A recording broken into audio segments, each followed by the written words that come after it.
Hello everyone, welcome to this week's Talking News.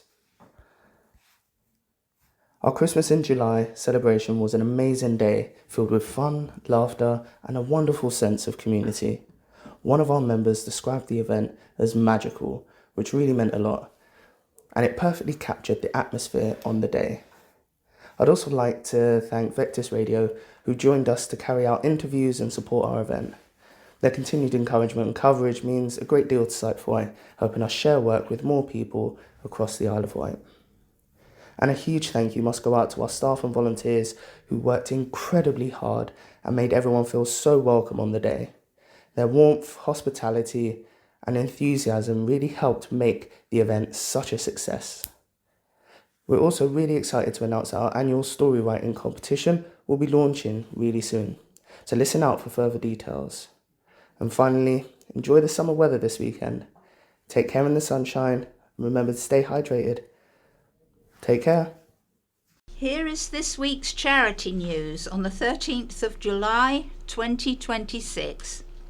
Swimming at Medina is on Monday between 1:15 p.m. and 2 p.m. We have the whole pool, so whether you wish to swim lanes or just have gentle exercise in the pool, you will be made very welcome. The cost is £6 and transport is available, although limited. All members are very welcome to join. Tandem biking is now on a Tuesday along the Cowes cycle track. If you would like a go on a tandem, please do not hesitate to call the office and we can arrange a suitable time. Coffee and Chat is on Wednesday, starting at 10 a.m. until 11:30 a.m. The cost is £2 to include drinks and cake. Staff are on hand to help with any queries and to demonstrate equipment. Eye on Social is on Wednesday at Mottiston Manor and we will be meeting there at 2 p.m. by the entrance to the gardens. If you would like to join, please call the office and let us know. There is limited transport available. Mix and Mingle is on Thursday at Millbrook House. This group enjoys crafts, quizzes and entertainment. If you would like to put your name down on the list, please call the office. The Open Sailing Day is on Saturday at the Royal Victoria Sailing Club in Fishbourne. Everyone has now been contacted and we hope the sun is shining and everyone enjoys the day. Yoga will now restart in September at Millbrook House at 2 p.m. If you would like to join the group, please call the office and ask for more details. We have Dave from Synaptic joining us for our coffee and chat morning on Wednesday the 22nd of July from 10 a.m. until 1 p.m. Following this is a message from Dave about who Synaptic support and what they will be bringing along with them. Here at Synaptic, our mission is to design easy-to-use products that ensure people with sight loss have access to mainstream mobile technology, regardless of their previous experience or ability. We pride ourselves on our unique understanding of the needs of people with sight loss and the challenges they can face when accessing technology. Customer-led design is at the heart of what we do, and this is reflected in our award-winning and innovative products, which are designed to open up access to the latest technology in a way that is easy and intuitive to use. We have easy-to-use phones, tablets, smartwatches and accessories, whatever your level of sight loss. Advance notice of an upcoming fundraising event on Saturday, July the 21st. Lynn, our wonderful volunteer, is opening up her gardens at number 13 Oxford Street, Northwood, for the afternoon. The cost is £5 per person, starting at 2 p.m. We have trips on the Spirit of Scott Bader available, and this is a catamaran and will sail from East Cowes for half a day or full day sailing in the Solent. For more information, please call the office. This is an urgent appeal to anyone who you may know that could drive our minibus. We are in desperate need for volunteers to drive it, especially on a Thursday afternoon. If you have a neighbour, a friend, a relation who may be interested, please ask them to call the office and speak to Susan. Just a reminder that all member activities will stop for August. Therefore, the last date of any activity is Friday, July the 31st, and we will reopen on Tuesday, the 1st of September. This is Den reading an article from the Island Echo. High alert amid traveller incursion on council land at Sea Close.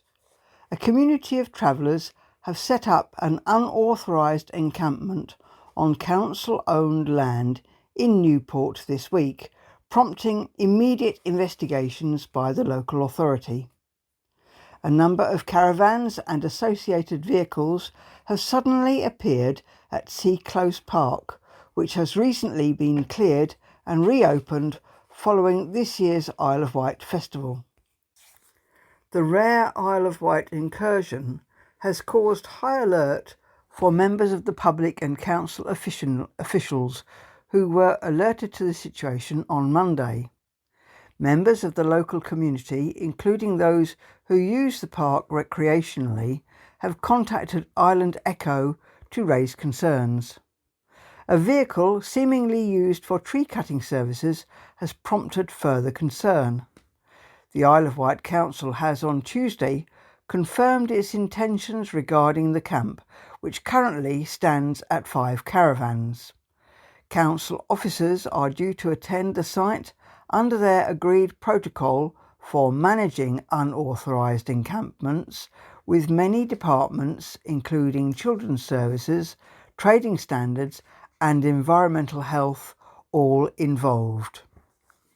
Island Echo understands that officers will undertake welfare assessments and assess the relevant legislation, as well as work closely with the Hampshire and Isle of Wight Constabulary and relevant council services.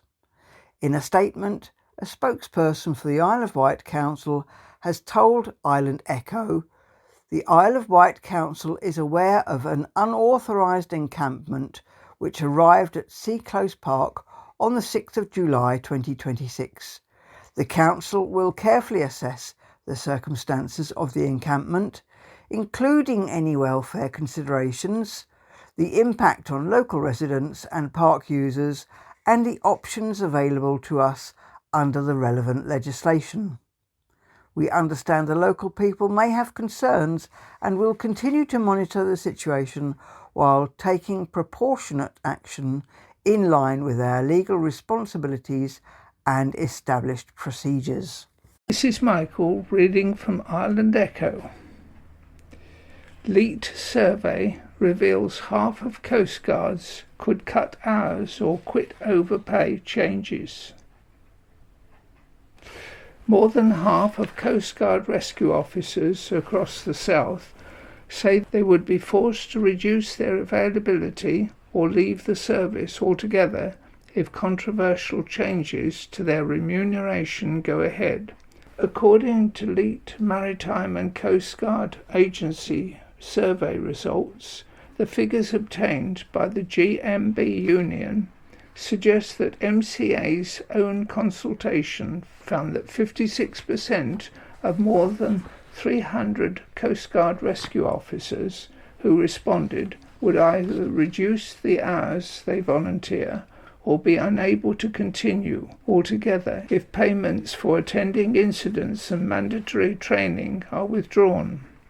If reflected across the wider service, the findings raise fresh concerns about the Coast Guard's ability to maintain emergency response cover at a time when teams are already warning of recruitment and retention challenges.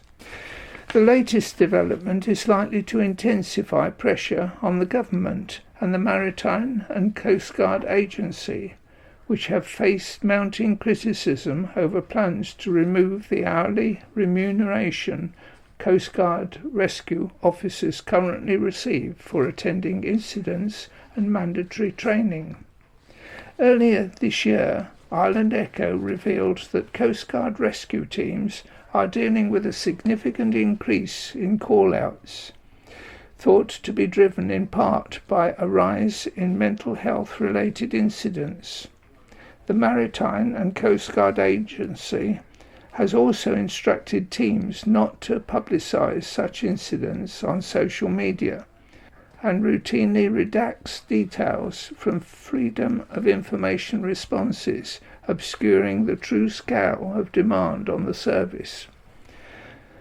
Against that backdrop of rising demand, concerns have continued to grow over the future resilience of HM Coast Guard. Serving Coast Guard rescue officers have warned that removing the modest payments they receive for attending incidents and mandatory training could force experienced volunteers to reduce their commitment or leave the service altogether. The proposed changes follow a Court of Appeal ruling in a legal case brought by former Bembridge Coast Guard rescue officer Martin Groom, who served for 35 years before being removed from the service in 2020. The judgment found the Coast Guard rescue officers are works in law, prompting the Maritime and Coast Guard Agency to end the payments rather than retain them under the existing arrangements. Last week, Isle of Wight East MP Joe Robertson took serving Coast Guard rescue officers to Westminster to urge ministers to reconsider the decision, warning that removing the payment risks driving experienced volunteers away from creating a public safety issue. Nicola Savage, GMB National Officer, has said, "These cruel cuts are going to rip the heart out of a life-saving emergency service millions of people rely on. Coast Guards across the UK risk their own lives to keep us safe. The very least they should expect is paying for their time and expenses. If the MCA pushes ahead with these unprecedented cuts, the Coast Guard that has protected us for more than 200 years could cease to exist as we know it." This is Patrina reading from the Island Echo. Iconic Hare and Hounds pub up for sale just months after shock closure. The Hare and Hounds, once an iconic and well-loved pub, has come to market this week following a shock closure earlier this year. The Downend pub has been described by marketers Savile as a freehold public house made up from approximately 1.6 acres of land, which includes a purpose-built private domestic property with 3 bedrooms. The sale comes just 3 months after national public chain Greene King confirmed the immediate closure of the 18th century pub on the 28th of April, following a month-long consultation period.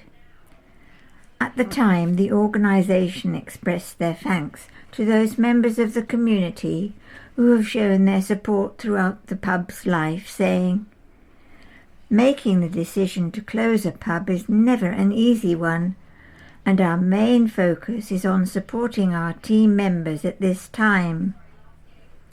The property has been listed on Rightmove for £825,000 and boasts 8,137 square feet of gross internal area.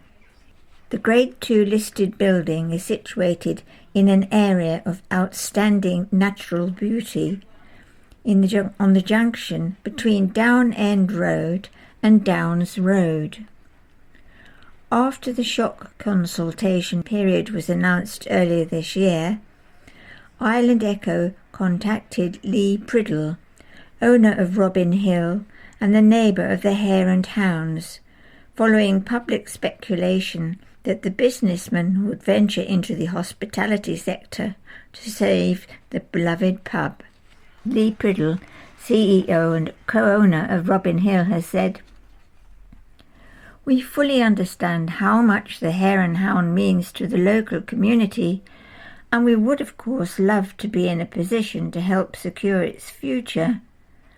However, at this time we are unable to consider taking on the pub, as our focus remains firmly on significant ongoing developments within Robin Hill Adventure Park and the Adrenaline Zone. We have just launched our brand new attraction, Ride and Slide, for the Easter weekend, and are preparing to open our indoor soft play area, Robin's Nest, on the 2nd of May. These projects represent a major investment in the park, and our priority is to ensure their successful delivery. While we are not currently in a position to pursue this opportunity, we sincerely hope the Hare and Hounds can find a positive path forward and continue to play an important role in the community. This is Den reading an article from the Island Echo. Groin pole climb ends in potentially life-changing fall at Bembridge. A man was airlifted to the mainland with potentially life-changing injuries after a trip to the seaside ended in disaster last Wednesday evening. It was shortly before 22:20 that the Isle of Wight Ambulance Service responded to reports of a man who had sustained serious injuries on the beach at Bembridge. The casualty had been climbing a pole on top of a groin when it suddenly snapped, causing him to fall up to 20 feet onto the concrete below. It is understood the man, who was accompanied by a friend, had been attempting to pose for a photograph at the time of the incident. Multiple ambulance resources were mobilised, with HM Coast Guard called in to assist due to the remote location of the incident.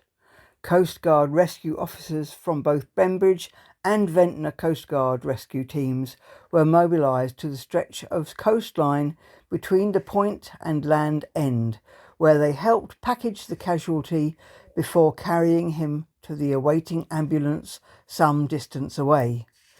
Due to the severity of his injuries, believed to include serious head and spinal trauma, the casualty was airlifted from St Mary's Hospital to Lea-on-Solent by the Coast Guard rescue helicopter at around 5:30 this morning. He has since been transferred to Southampton's Major Trauma Centre, where he is receiving specialist treatment. This is Michael reading an article from On the Wight.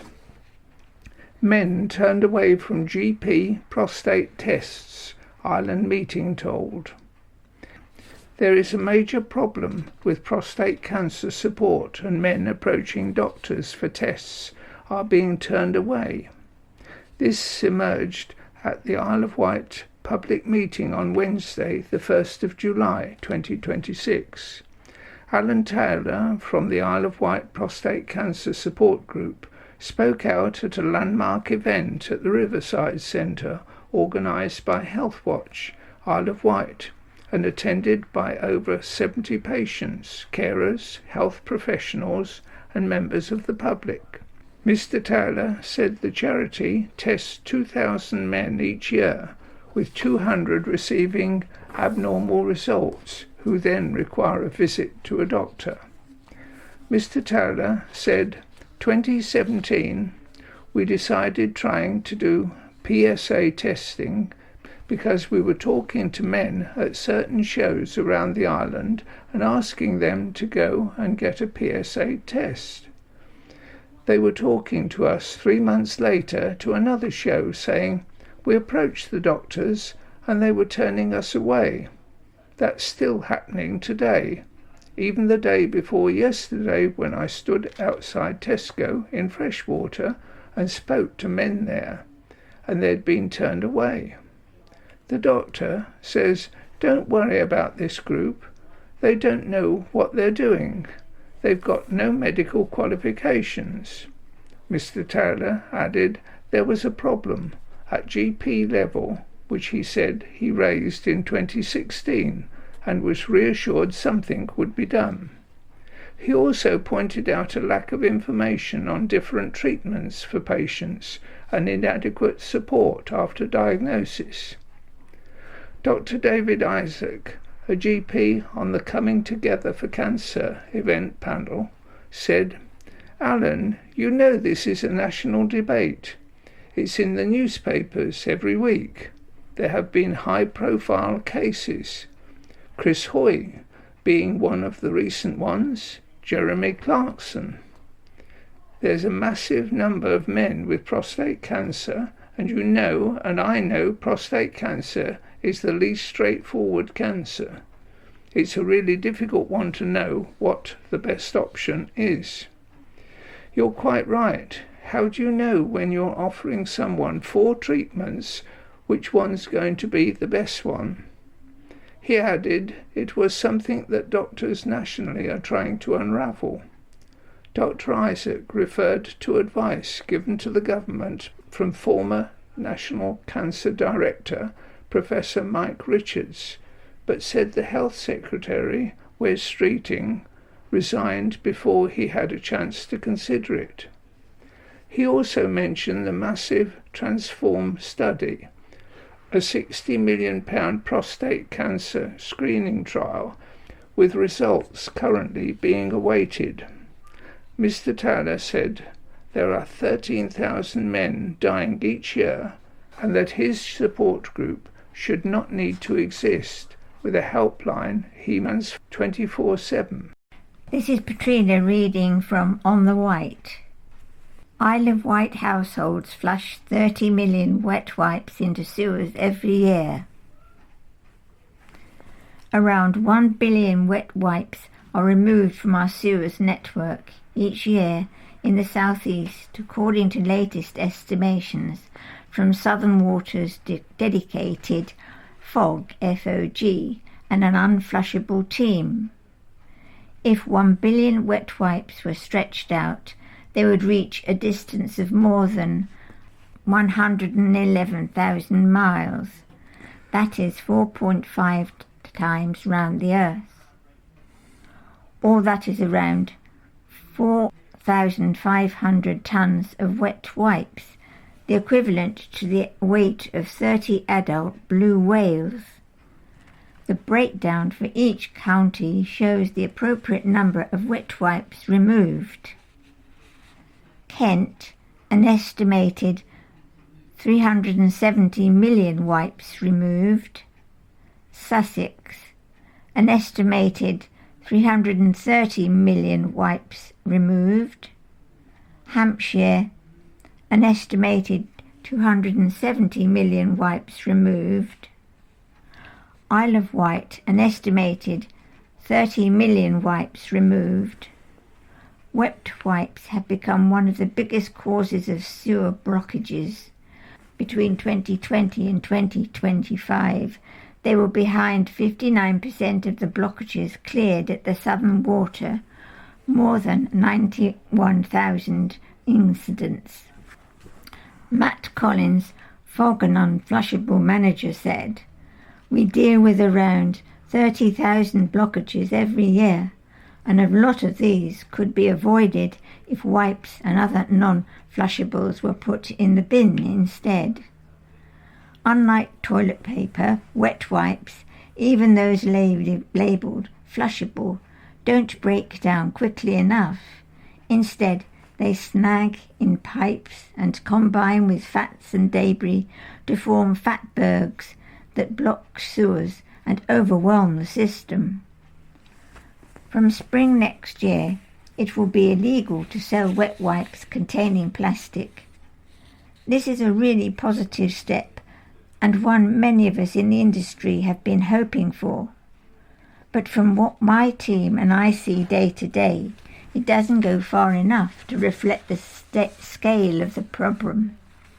The ban on wipes containing plastic comes into force in spring 2027, but Matt and his team are now warning that so-called flushable wipes could create just as big an issue and can still cause blockages. The consequences of this can be severe. flooding in homes and businesses, significant clean-up costs, and lasting environmental damage. Across the industry, dealing with these blockages costs an estimated £200 million every year. But the damage doesn't stop underground. White webs are also a major source of visible pollution, with surveys finding an average of 20 wipes per 100 metres of UK coastline. Only thrush the 3 Ps: pee, paper and poo. Simple habits like these, using the bin, can make a significant difference. Putting wipes in the bin is a small action that protects homes, reduces costs and safeguards our environment. This is Den reading an article from the Island Echo. RSPCA issues life-saving advice as hot weather puts dogs at risk in cars. Dog owners have been warned never to leave their pets inside cars during warm weather, with the RSPCA issuing urgent advice on what to do if an animal is found trapped in a hot vehicle. The charity says vehicles can heat up rapidly, putting dogs at serious risk of heat stroke. The warning also applies to caravans, vans, sheds, outbuildings and conservatories during hot weather. Members of the public who see a dog in a hot car are advised to check the animal first. If it appears well, they should try to find the owner and keep monitoring the dog. If the dog is distressed, heavily panting, drooling excessively, or appears confused, police should be called on 999 immediately. The RSPCA says police have the legal power to break into a vehicle to save a dog's life. Anyone considering forcing entry themselves should tell police what they plan to do and ask witnesses to report what is happening. Once removed, the dog should be moved into the shade, cooled with cool water, and a vet contacted for advice. Eloise Dix, RSPCA dog welfare expert, has said breaking the window or forcing entry to a car can be someone's instant reaction, but could be classed as criminal damage. However, legally, you can commit damage if you believe the owner would consent to it if they knew the dog was in danger. We'd advise anyone in this position to tell the police what they're planning to do and to ask other witnesses to provide names and numbers in case they're needed to back up what has happened. Emotions can run high in these sorts of difficult situations, but the most important thing is keeping everyone safe and getting help for the dog as soon as possible. The charity says dogs suffering from heat stroke should be cooled before being taken to a vet. Owners are advised to move the dog out of the sun, pour water over its body, not its head, and create airflow by fanning it. This is Michael reading an article from Island Echo. New Island Roads website makes it easier to report issues and find information. Island Roads has launched a completely redesigned website, making it quicker and easier for residents, businesses and road users to access services, report issues and find highways information online.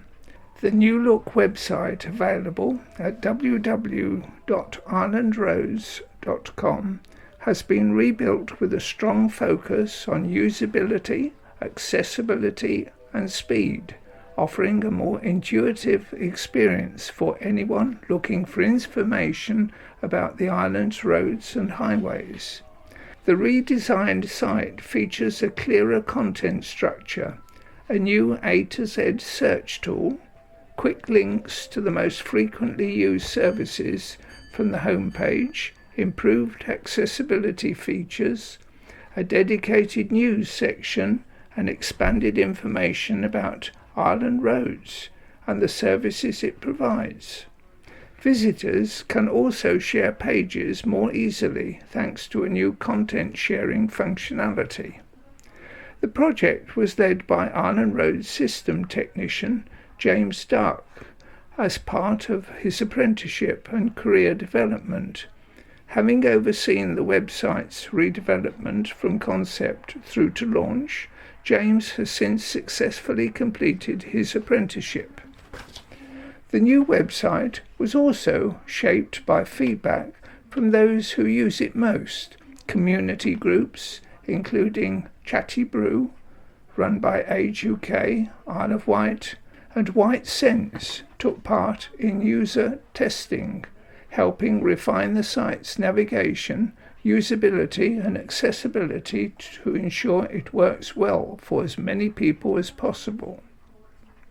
Steve Ashman, Service Director, said, "Our website is often the first point of contact for residents looking for information about roadworks, reporting issues or accessing our services.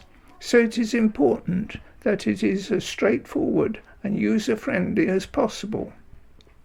The new website has been designed around the needs of local residents, making it much easier to find information quickly, while also improving accessibility and functionality.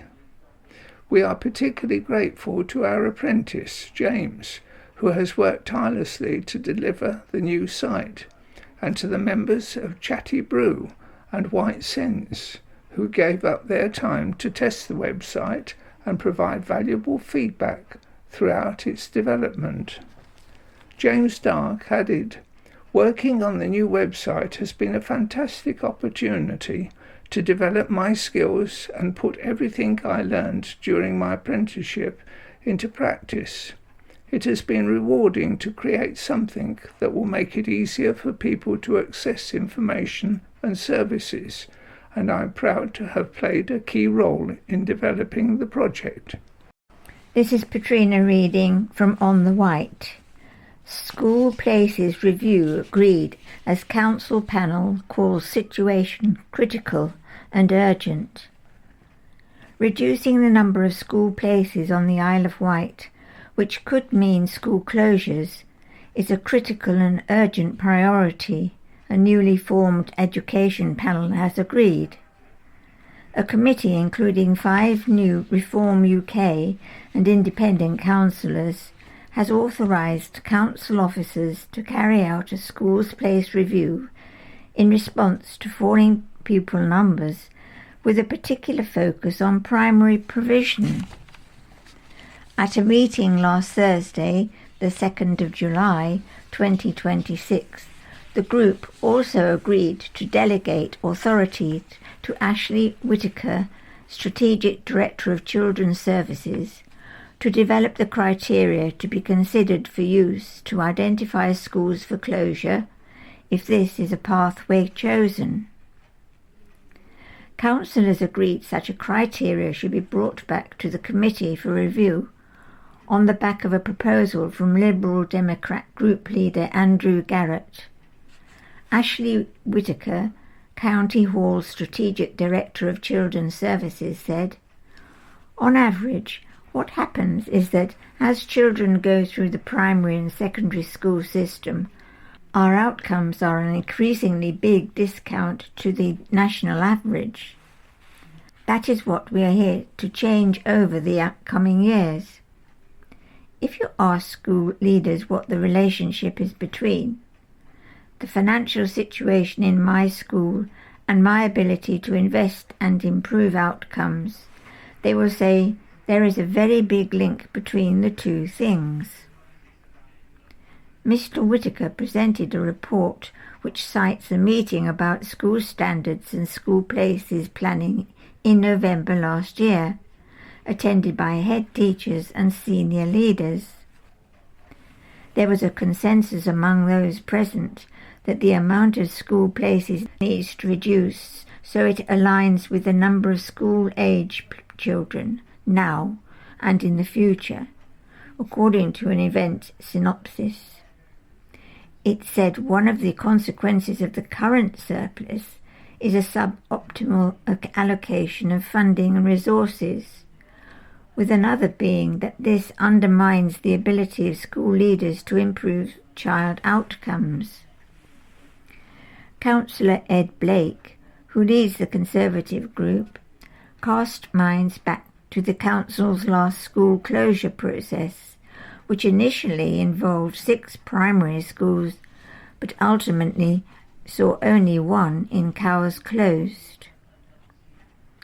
He said a lot of the public anguish was centred around how that decision had come about. There was secrecy in their eyes, and you have to remember perception is reality in these situations.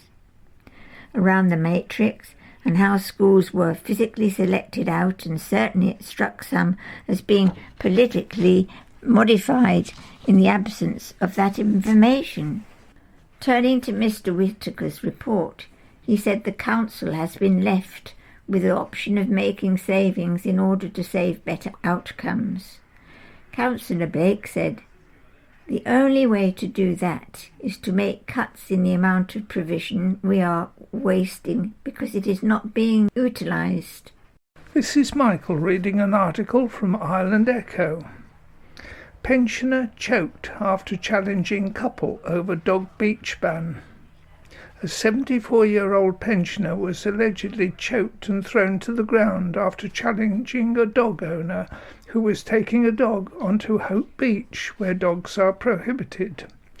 Police have launched an investigation after the incident, which happened at around 1700 hours on Sunday afternoon, the 5th of July, on the revetment at Hope Beach between Sandown and Shanklin.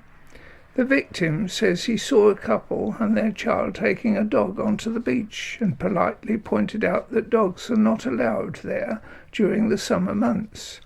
The man, believed to be in his 30s, allegedly became aggressive and went berserk. After questioning whether it was appropriate to behave in that way in front of a child, the victim says he was then called a nonce by the woman. The pensioner took out his mobile phone to record the confrontation, but says he was ordered to delete the footage. When he refused, he alleges he was grabbed by the throat, choked and thrown to the ground.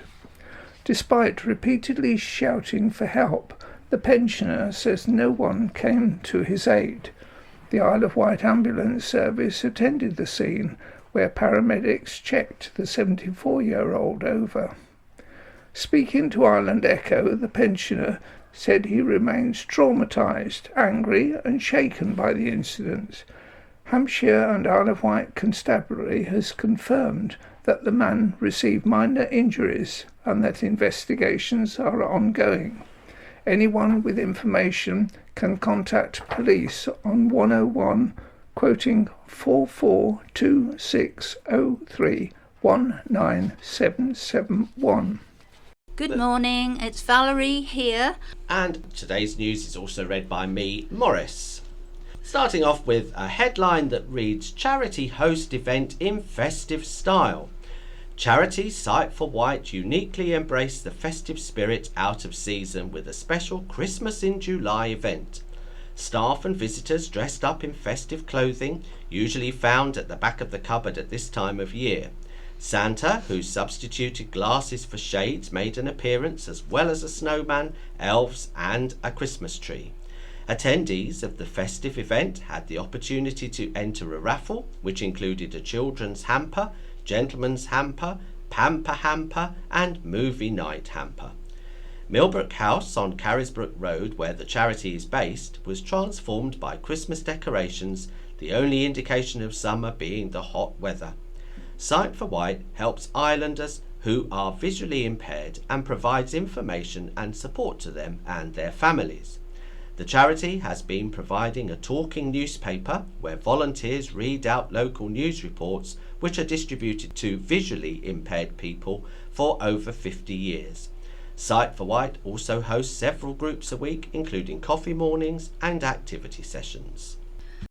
Inspector's Trust Verdict by Alex Cooper. Inspectors have rated the leadership of Hampshire and Isle of Wight Healthcare NHS Foundation Trust as requires improvement, and published a report describing reluctance of staff to raise concerns. The Care Quality Commission, CQC, inspected the service, which provides mental health, community and disability support for around 2 million people, in October and November 2025. Inspectors found some staff in mental health acute services felt safety concerns were overlooked by leaders and unsafe admissions were affecting the well-being of the staff and others on the wards. The CQC also found need for improvement on equality, diversity and inclusion, and detailed negative experiences of staff with protected characteristics including race and disability applying for promotion. The inspection was the first since the trust was formed from 4 former trusts in October 24.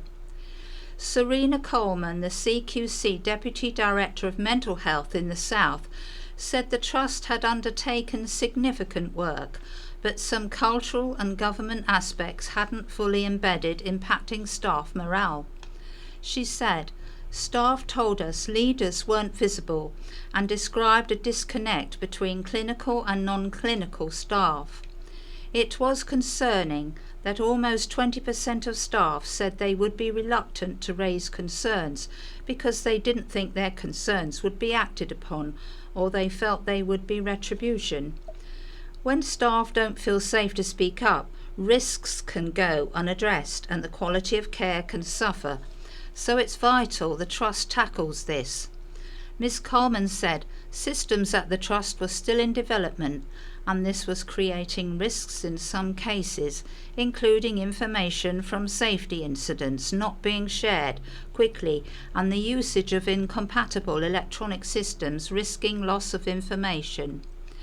Inspectors also found positives in the visit, including overwhelming positive feedback about staff, good work with partner organisations and a commitment to learning and innovation.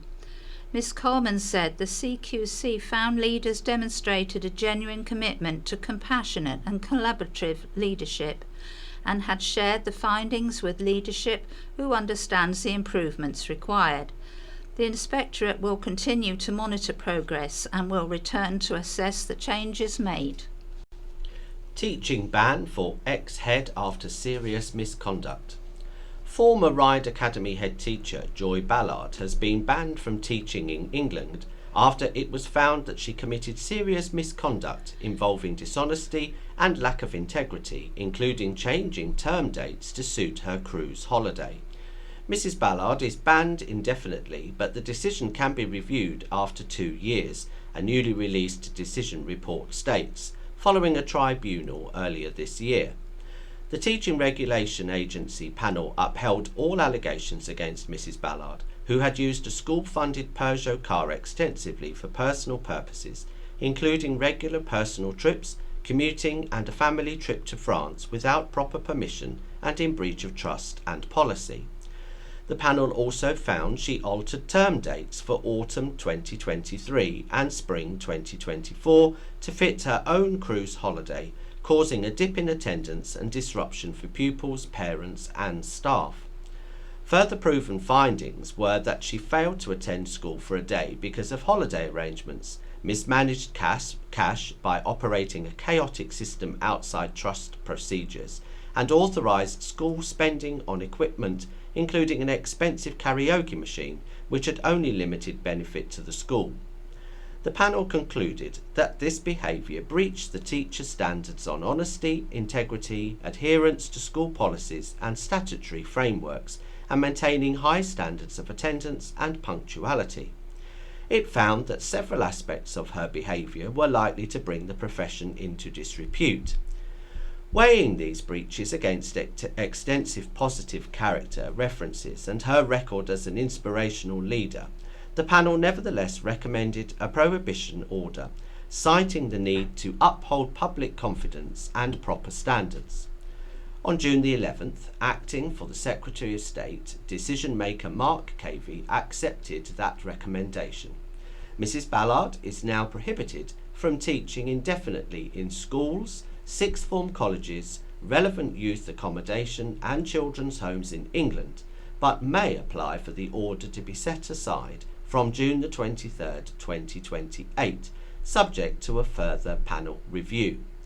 At the start of the process, Mrs. Ballard waived her right to give oral evidence, instead submitting a 13-page mitigation statement, but in the final stages she joined the hearing to answer questions. On being asked whether she accepted that her actions were dishonest and lacked integrity, she said she partially accepted this, but school policies were fluid and changing. Asked whether she accepted the findings are serious, she said partially, but not when it's 3 people against 1, referring to the other teachers who gave evidence against her. Woman Dies Abroad After Campaign to Get Her Home by John Moreno. A woman whose plight touched hearts across the community has died in a Greek hospital just day after islanders rallied to raise more than £21,000 to bring her home. Christine O'Sullivan of Coronation Gardens, Shanklin, died at Rhodes General Hospital on Monday following a prolonged battle for life after she was airlifted from a Mediterranean cruise ship in May. The much-loved mother, wife and grandmother had been due to return to the UK through a specialist medical repatriation operation, funded in part by a public appeal. However, the 71-year-old's condition deteriorated dramatically before she could travel.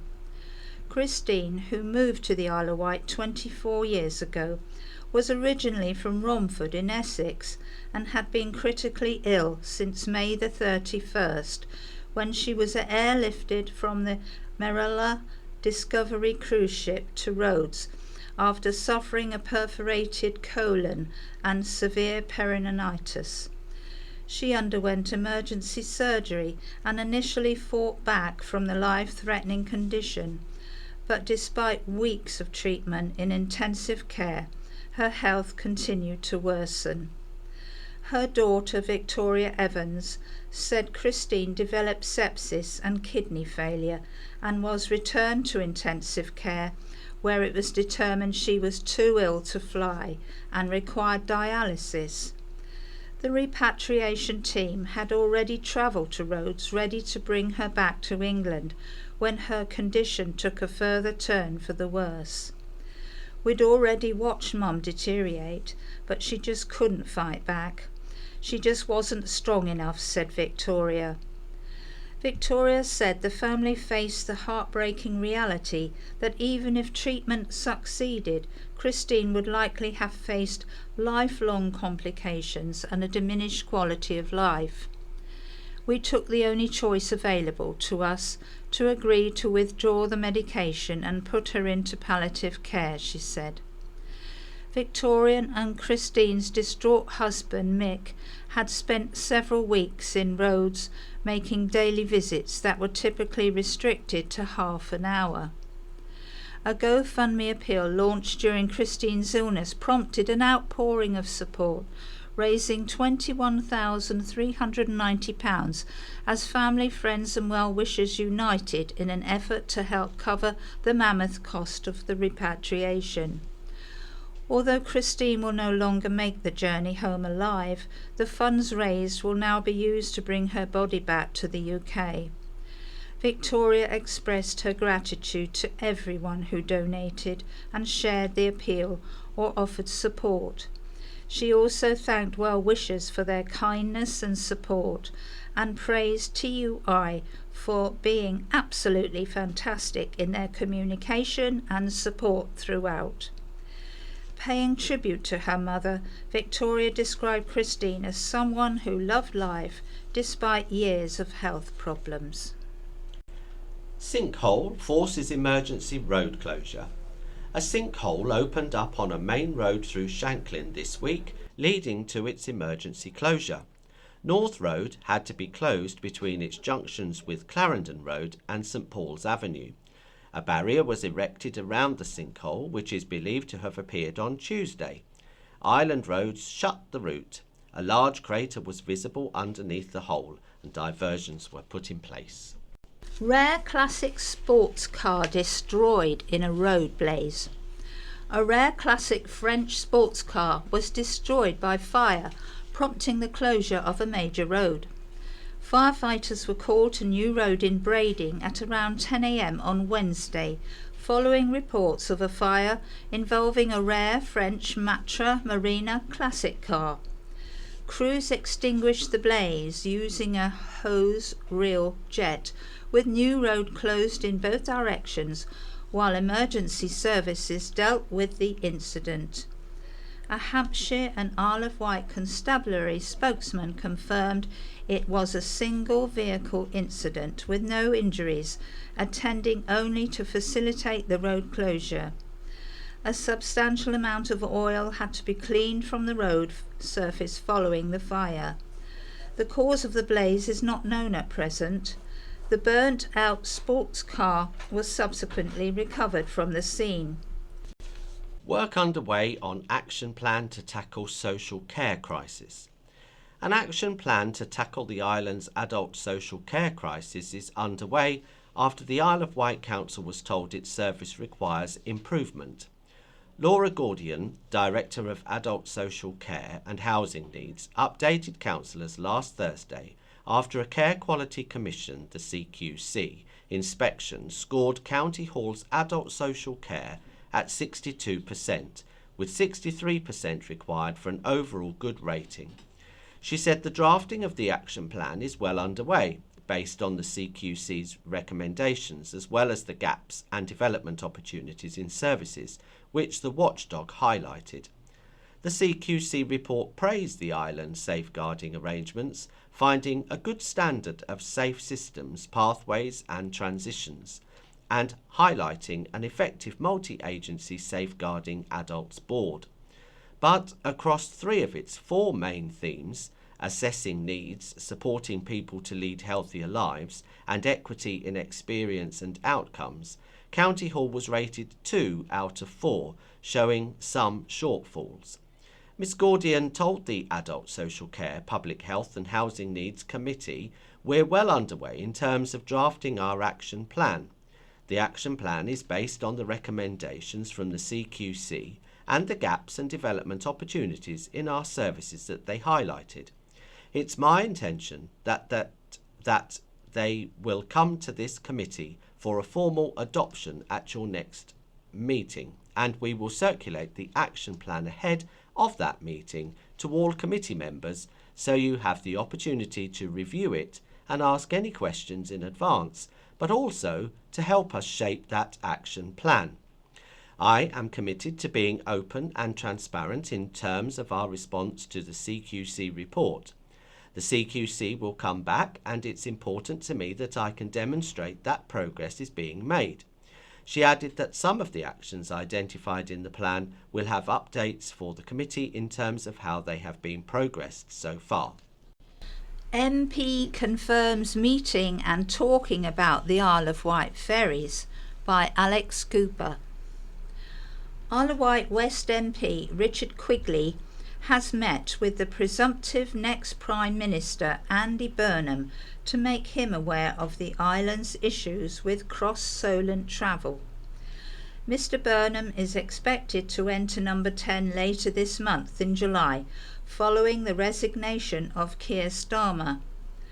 On June the 29th, the newly elected MP for Makerfield detailed plans for regions to have greater public control of essential services like water, housing, energy and transport.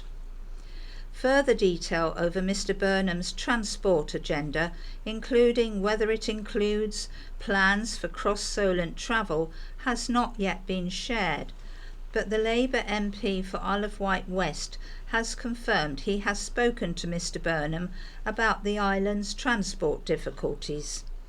Mr Quigley said, Just like with every MP I meet, I have spoken to Andy about our issue with cross-Solent transport. The government have already done much more to address cross-Solent transport than has been done previously. However, I'm not complacent, and I am clear that this work needs to continue for meaningful change to happen.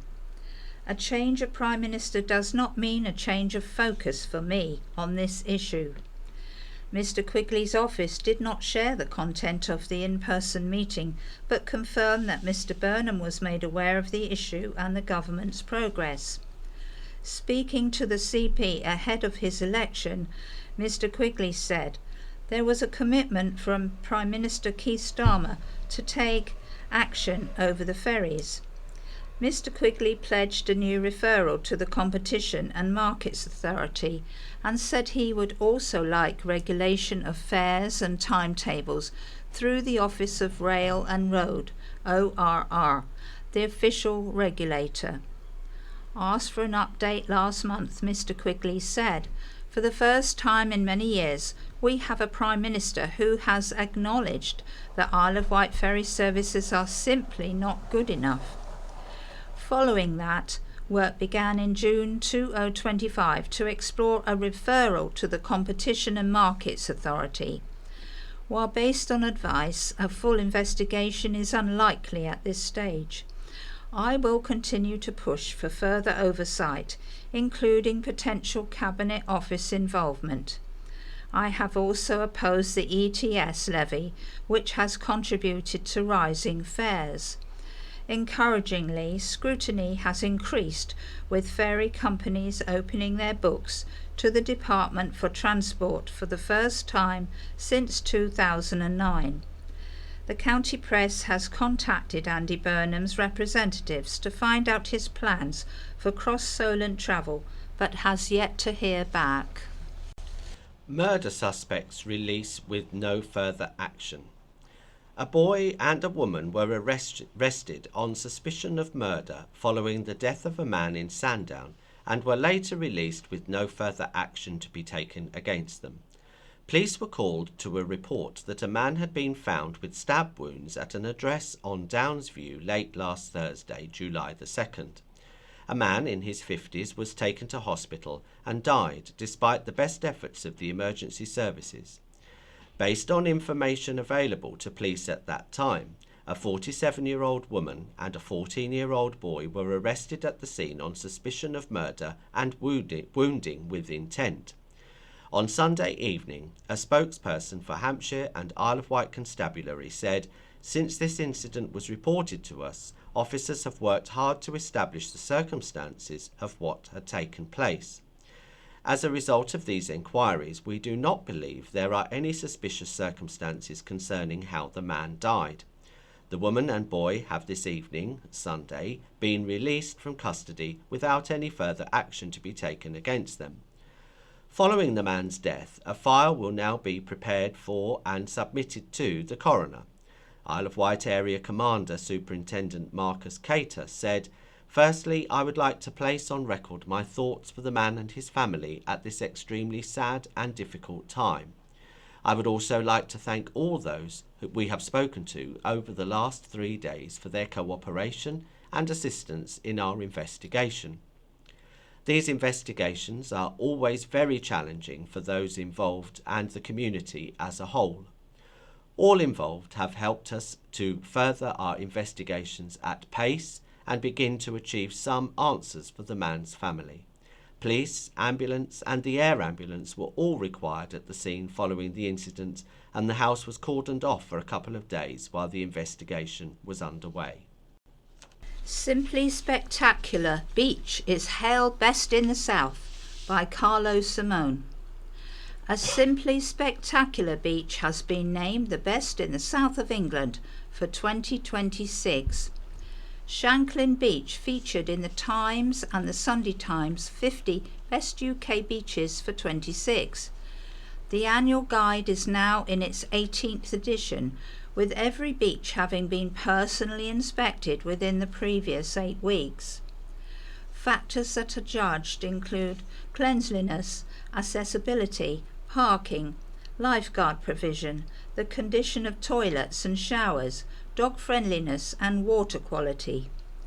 Community engagement has been added as an extra criterion this year, as the passion of the local people can turn a beach from a soulless summer money-making machine into a year-round destination with genuine heart. The 2026 guide from the Times was the first time that beaches outside of the mainland were included. At the first possible opportunity, an Isle of Wight beach ranked as the best in its regional category. Discussing Shanklin, Chief Travel Writer Chris Haslam said, "It's an hour on the ferry from Southampton to West Cowes and 20 minutes from there to Shanklin. If you enjoy such whimsy, you'll love it here. A former fishing hamlet in Fairy Tale Valley that caught the eye of a picturesque movement in the early 19th century. 2 centuries later, Shanklin still has the magic, with striped deck chairs on the sands, guest houses on the prom, and a footpath up the forested Shanklin Chine to the old village, described by the poet William Longfellow in 1868 as one of the quaintest and loveliest places in the kingdom. That's still true. Outside of its physical features, Shanklin has plenty of businesses right by the beach, including Sail and Surf Cafe, Toppings, Ice Cream Parlour, The Nook, The Lazy Wave, and the Steamer Inn. The Shanklin Beach has been well received by visitors, earning a 4.4/5 score on TripAdvisor from 464 reviews. Compton Bay also featured in the South of England section. Visit the Isle of Wight describes the beach as reminiscent of the beaches in Cornwall or even on the west coast of America, and popular with surfers. Compton is a totally natural do-it-yourself beach. Bring all you need, including windbreaks if necessary, body and surfboards, and food and drink. Although there is an ice cream van, there also vends beverages and snacks. 1947 Royal Wedding Gift Yacht to return to race. A historic yacht presented to Queen Elizabeth and Prince Philip as a wedding gift by the Island Sailing Club has risen to the top of world sailing rankings ahead of a special return to the Isle of Wight this summer. Blue Bottle, a Dragon-class yacht gifted to the royal couple following their marriage in 1947, will spend August in Cowes as part of the Sailing Through Royal History exhibition organised by the Royal Yacht Britannia Trust. The exhibition, which runs from July the 31st to August the 29th at Commodore's House, marks Britannia's return to Cowes through a celebration of the royal family's long-standing links with the town, its sailing heritage and legendary yacht designer Uffa Fox. Blue Bottle arrives on the island following a remarkable achievement on the international racing circuit. The yacht has climbed to number 1 in the Dragon Class 2026 international ranking list after Team Blue Bottle secured victory at the Finnish National Championship. Helmed by Graham Bailey, the classic wooden yacht has successfully competed against modern fiberglass rivals, cementing its place among the world's leading Dragon-class boats. Built by Camper and Nicholson's of Gosport, Blue Bottle occupies a unique place in royal and sporting history. 8 years after being presented to the future Queen and Prince Philip, she was loaned to Britain's sailing team for the 1956 Melbourne Olympics. Under the command of Lieutenant Commander Graham Mann, the yacht won a bronze medal, still the only Olympic medal ever won by a British Dragon. The vessel's return to competitive success follows extensive restoration work commissioned by the Royal Yacht Britannia Trust and carried out in Cowes by David Heritage Racing Yachts, which returned the yacht to full racing condition. During her month-long stay, Blue Bottle will compete in 3 major regattas, including Cowes Week's Bicentenary Regatta, the Edinburgh Cup, and the Marblehead Trophy. The Royal Yacht Club in Cowes, where Blue Bottle is registered, will host the yacht's defence of the Marblehead Trophy. The Marblehead Trophy title from August 23rd to August the 25th, after her victory in the prestigious event last year. Blue Bottle will form part of a wider celebration of royal sailing history alongside the famous flying 15-keel boat Cowslip and a new maritime heritage trail along Cowes seafront. Crazy Gulf Obstacle celebrates aviation history. The new Crazy Gulf Obstacle is celebrating a slice of Isle of Wight aviation history. A model of the Wight Aviation Museum hangar now features on hole 10 at the Rylstone Tea Gardens Crazy Gulf course in Shanklin.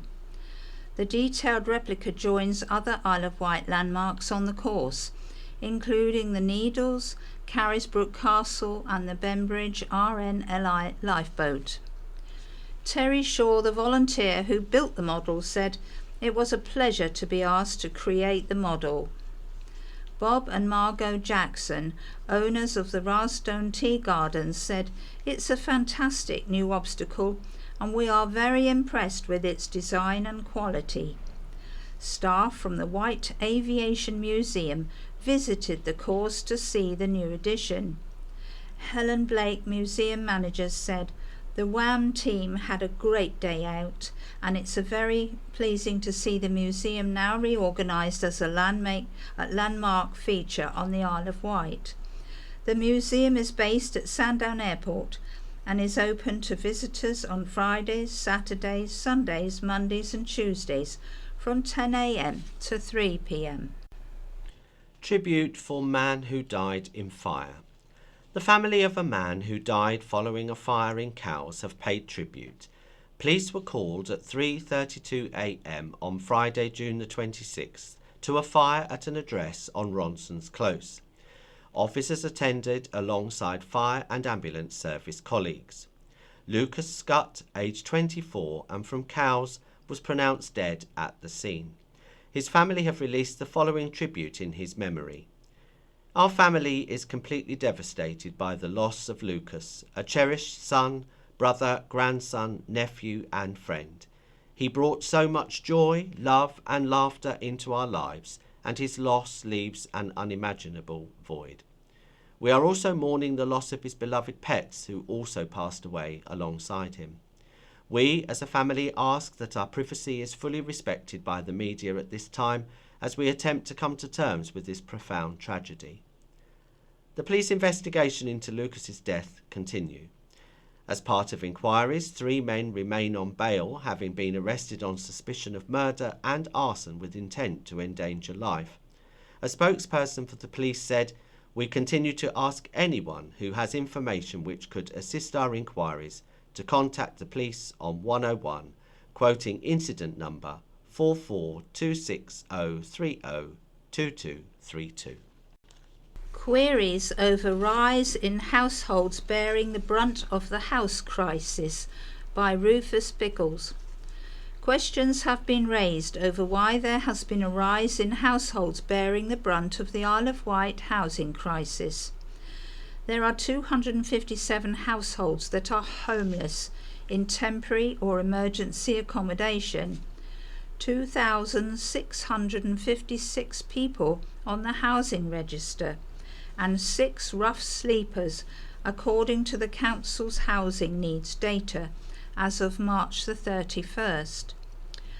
Laura Gordian, County Hall's Director of Adult Social Care and Housing Needs, faced scrutiny in the Council chamber last Thursday over the 257 total and how the local authority calculates rough sleeping numbers.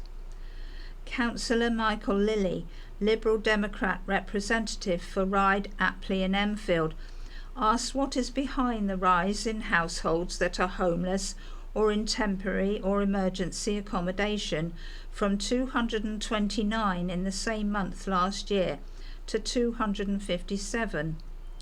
Miss Gordian said there have been a substantial numbers of changes affecting private rented landlords, and as a result a number of landlords have chosen to exit the private rented market sector, placing their properties up for sale and in effect making their previous tenants homeless. It appears that what we're seeing is the legacy of those changes to national legislation that have encouraged local people to make a different decision in terms of their investments and whether or not they're prepared to be landlords for the future. The Renters' Right Act, which includes the ending of Section 21, no-fault evictions, officially became law in October 2025.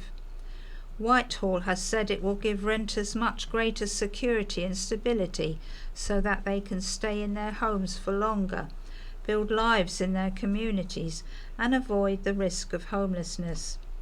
Councillor Ed Blake, leader of the Conservative group, said, "One thing that I've repeatedly raised is the number of rough sleepers that get reported in our key performance indicators and the methodology for calculating that.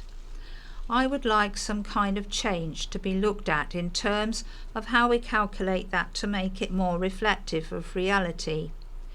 He claimed most councillors can name 3 or 4 individuals rough sleeping in their individual wards, contrasting with the council's official data. Miss Gordian said, "The way in which rough sleepers are counted is based on a national model. If we're looking to do something different locally, we need to consider with what could be and how we would allocate sufficient resource." She will liaise with the team and identify if there is another way to provide more real-time calculation of rough sleeper numbers. Officer suspensions or restrictions after misconduct probes. There are normally 25 to 30 Hampshire and Isle of Wight constabulary officers that are suspended or on restricted duties while under investigation, the Police and Crime Commissioner, PCC, has said. Donna Jones said probably double this number are being investigated without a suspension or restriction at a Hampshire and Isle of Wight Police and Crime panel meeting on Wednesday, July the 8th. She made the remarks in response to a question from Eastleigh Borough Councillor Tonya Craig. It comes after the Independent Office for Police Conduct, the IOPC, last week said 2 constabulary officers are under investigation for potential gross misconduct after allegedly failing to recognise that murder victim Henry Novak needed urgent medical treatment in the moments before his death. PCC Jones said she has a monthly meeting with the Detective Police Superintendent, who briefs her on officers under investigation. She said those that are under investigation for over 12 months are the ones that I'm particularly looking at. Also, if we're still paying their salary, some of them will be suspended, some on restricted duties, so they can't have any contact with the public, but they can still do desk-based jobs. In terms of officers under investigation, particularly those that are suspended or on directed duties, the kind that are probably the most serious, it's normally somewhere between 25 and 30. She said these figures were very much akin to other police forces of the same size around the country. Turning to those officers being investigated who are not suspended or on directed duties, she said the number was many more and probably double the previous category. The PCC said there are investigations that are dealt with in 6, 8 or 10 weeks, but added that others are more complex and some will be dealt with by the IOPC. Councillor Craig of the Liberal Democrats said, "We've got to remember the feeling out there. You hear, what's the point of getting the police involved? They're all corrupt. I'm not saying that, that's what I hear. We need to make sure we're doing these things as quickly as possible and not giving them money for not doing a job." A new seafront slipway after a storm. A new interim slipway has been installed at Seaview Seafront. The Isle of Wight Council has completed the installation after the structure at Pier Road Slipway failed during a winter storm. investigations revealed the old structure is not suitable for permanent repairs, and a full replacement will need significant funding. The newly installed slipway with weight restrictions will allow limited launching and recovery of small vessels. Importantly, it should not be used by cars, vans or trucks. Only vehicles the size of a quad bike are permitted to use it. The slipway has been designed to maximise available width. Alternative slipways across the island should be used for larger vehicles or heavier vehicles. All barriers and cones have now been removed, and the slipway is ready to be used for limited launching. A council spokesperson said, "We know how important beach and sea access is for residents and visitors alike in Seaview.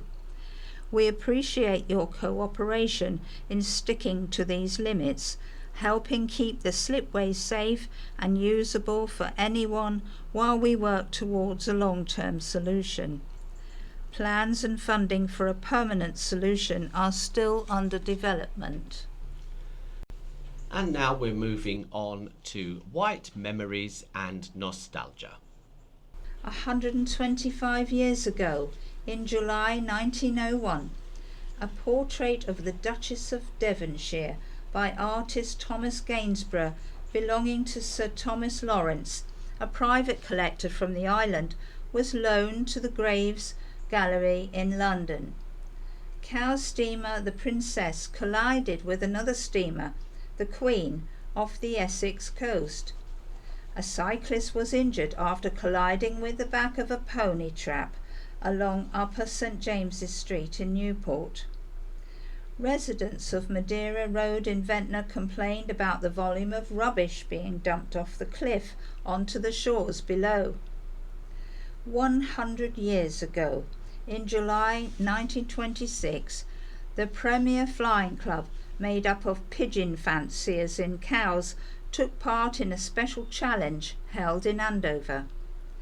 The Isle of Wight branch of the Royal Ancient Order of Buffaloes held a huge fete at Northwood Park, Cowes, in aid of its benevolent fund.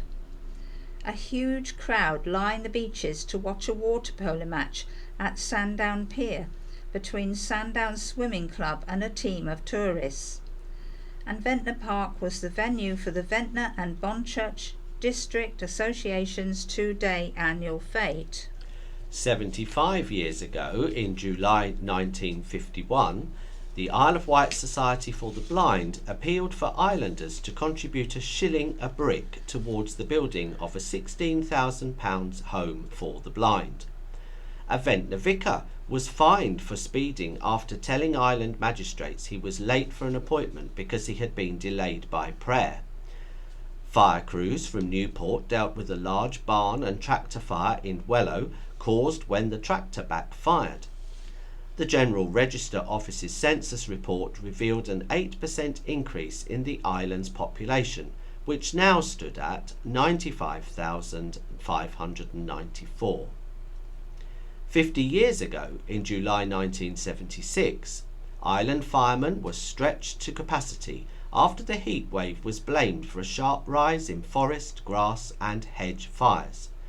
Parishioners of St Albans Church in Ventnor flew by jumbo jet on a pilgrimage to the Holy Land.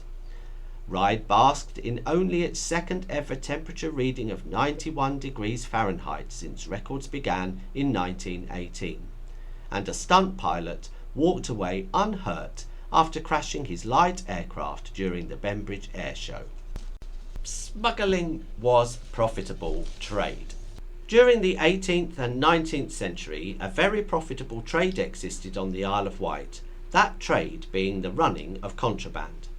Spirits, tea, tobacco and silk were some of the items that attracted the smuggling trade, but on the island tobacco and spirits were the main items.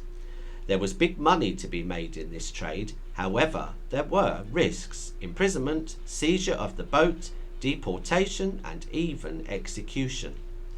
Amongst the island population, the local smugglers often became celebrated personalities and even heroes.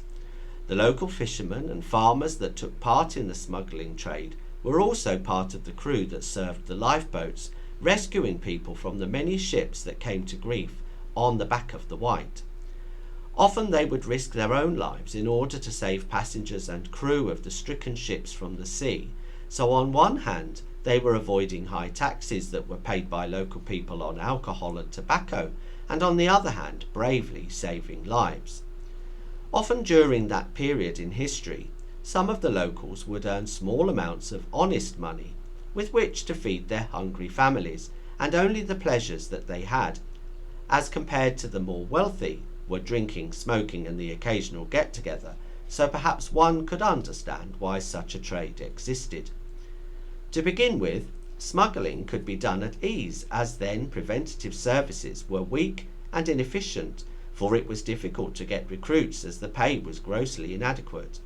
The work was exacting and tedious, and those that did join the service were mostly ill-educated and often turned a blind eye to share in the profits, often helping the smugglers with their contraband. Even when the smugglers were caught and taken before the courts, there was a difficulty obtaining a conviction due to prejudiced juries, an example being the trial of a Mr. Boyce who lived in Ryde, the jury being sympathetic and failing to find him guilty. Boyce had made a fortune from his smuggling activities, and in the process had managed to build the magnificent Apley House in Ryde, as well as amassing what was then a fortune of £40,000. However, he was eventually convicted due to a new act brought in called the Balloting Act. Later in history, in the 1820s, to combat the prolific smuggling trade, the Coast Guard Service was formed. This consisted of employing better qualified and regulated officers, in which in turn made smuggling much more difficult. What with the lowering of taxes on some of the overseas goods that had been smuggled, the trade became less lucrative, and although still carried out on a very small scale, had diminished significantly. Island smuggling has formed its part in local folklore, and I will finish by recounting a few of my favourite tales, what you might call local yarns. A local smuggler, being chased by the revenue men, quickly took refuge in a local cottage, whereupon he passed his small barrel of brandy to an old lady in the cottage and quickly proceeded on his way. When the revenue men arrived at the cottage, they questioned the old lady, asking if she had seen a man run that way. She told them she did. They eventually caught up with the smuggler. They apprehended him, only to find that he had no goods on him, and after searching the area for signs of where he might have deposited the contraband brandy, to no avail, could find him guilty, and had to let him go. Little did they know, however, that he deposited the small barrel with the old lady, who had concealed the barrel under her voluminous skirts. Yet another amusing story is supposed to have involved the Conways, who enjoyed a little bit of smuggling. To move the barrels from the beach they used horses, which of course left footprints, but they would often confuse the revenue by marking horseshoe prints in the sand in the backward direction, causing the revenue men to go in the opposite direction.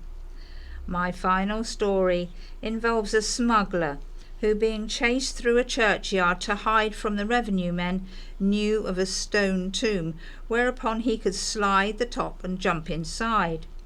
He stayed inside until early morning, when he thought it was safe to come out. But just by chance, walking through the churchyard was a local carpenter who drank heavily, abused his wife and children, and behaved in an abominable way. And just at this very moment the smuggler emerged from the tomb, saw the man, and bid him a happy morning. The carpenter, frightened out of his wits, screamed and ran out of the churchyard, thinking it was a sign from God, making a pronouncement of his behaviour. Following this encounter, the carpenter gave up his drinking and controlled his temper and was kind to his wife and children. Football fans deserve so much better than this, by Jane Stevenson. Football, the beautiful game, the World Cup, a game followed by millions worldwide who derive great joy and pleasure from supporting their team, whether it be a small local side or the national team. A game that brings together society and communities, whether it's the school games over the weekend, the pub teams, or just a friendly knockabout between friends. The antics of Trump and FIFA is in overturning the red card issued to Folarin Balogun, which he accepted in good grace, have not only tarnished this tournament and to a lesser extent football as a whole, but must raise questions for sports fans about how much of the game is now governed by money, power and backroom antics. Interference by the host country is unacceptable and opens the door for any party dismayed by perfectly legal decision to bend the rules to suit themselves, be it football, horse racing, swimming, or whatever. Football in various forms has been around since the Han Dynasty in China, where it was used in military training. Medieval mob football involving hundreds of people from local towns and villages were an early forerunner to the game. Fast forward to the setting up of the Football Association in 1883 and the legal recognition of professional football in the UK in 1885. 1904 saw the formation of FIFA. For many years, FIFA watched over world football, to all intents and purposes, in a benign and supportive manner. However, disturbing reports of corruption came to the surface. In 2015, the FIFA corruption scandal exposed bribery at the highest level of the organisation and resulted in the arrest of several officials. Accusations of greed and cover-up followed. Information on this period of FIFA's history does not make pleasant reading. Now we are in the final throes of the 2026 World Cup in the USA, and marred in yet more controversy thanks to the leader of the host country. Given FIFA's checkered history, what did the president do to influence the withdrawal of the red card?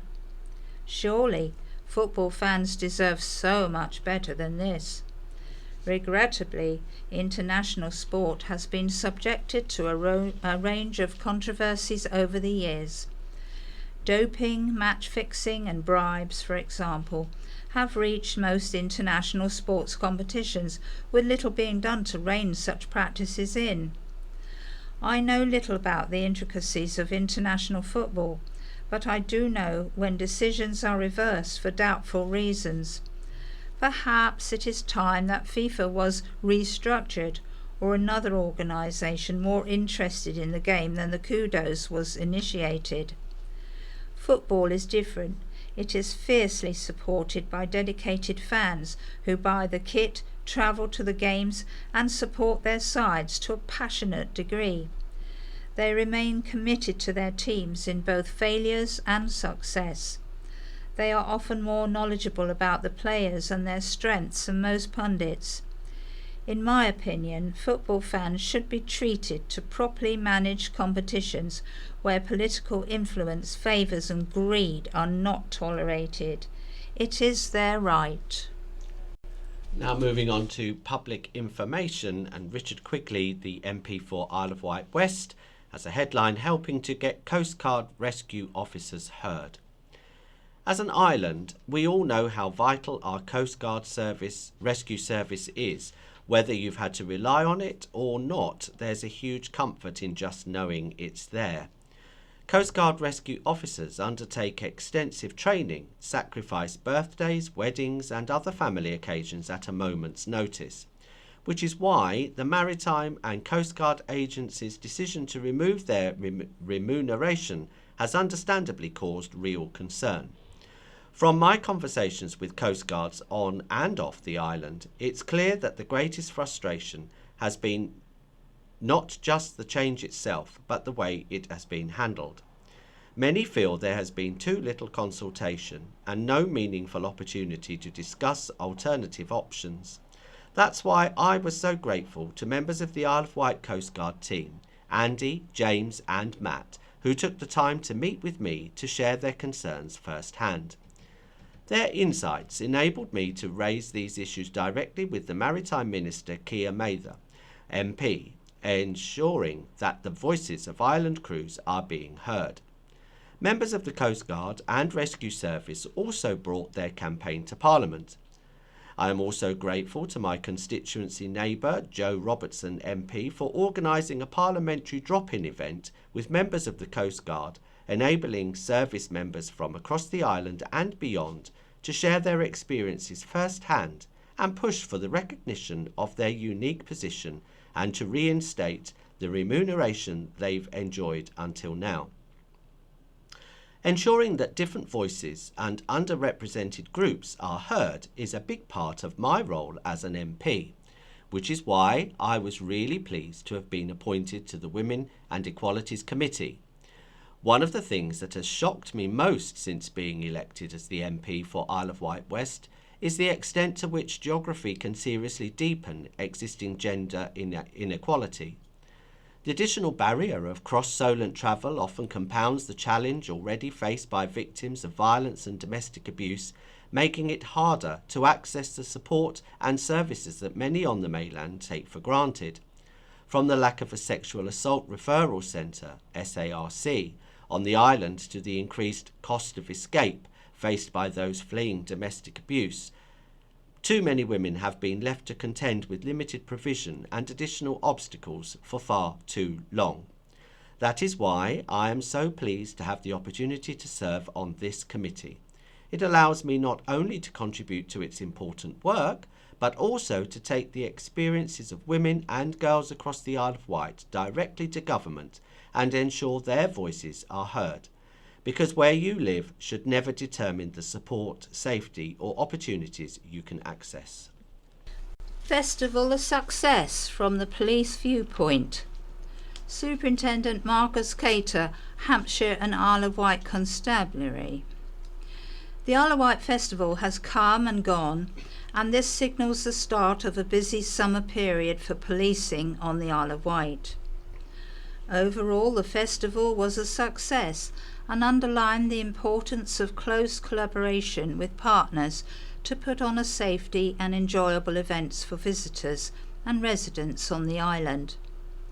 As I highlighted in my comments following the festival, the majority of reported offences were for possession of prohibited substances, with 6 reports across the festival weekend, emphasising the continued importance of enforcement and amnesty schemes to ensure the event remains a safe and enjoyable space for everyone.